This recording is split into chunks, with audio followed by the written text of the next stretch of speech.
Алло, ассалаумалейкум. Дәке бауырым, қалайсыз? Алейкум ассалам, брат. Шүкір, жақсы, брат.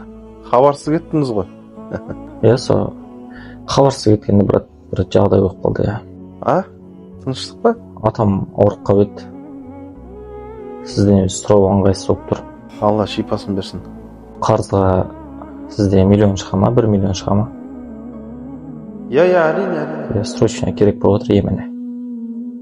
Болды, қазір сізге жіберем. Алла разы болсын, аха. Рахмет, брат. Каспиіңіз қай, осы нөмірде ма? Каспий осы нөмірде ғой, аха. Жақсы, аха, қазір жіберем сізге. Алла разы болсын.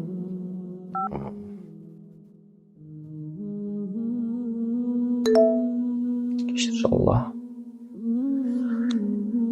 Дәл уақытында негізі бір көмек сұрасам, көмегін беру керек екен. Қол ұшын беру керек екен.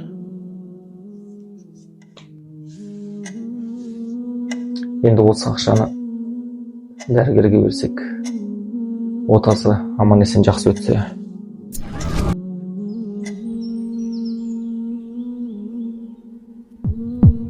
Alvadonero Assalamualaikum. Aleyküm assalam. Atanızın otası. Amanesin сәтті Tudayman. О, машалла, Алла разы болсын, жақсы жаңалық қой. Біреуге бір көмек берсең де, біреуге бір мал берсең де, Алланың разылығы үшін бер оны. Ешқашан оны дүниелік пайда үшін берме. Ешқашан. Өйткені дүниелік пайда үшін берсең, сол пайда тоқтаған күні саған сол адамның тарапынан сен де тоқтайсың. Тоқтау деген сөзді атаған ешін айтып отыр жаңағы.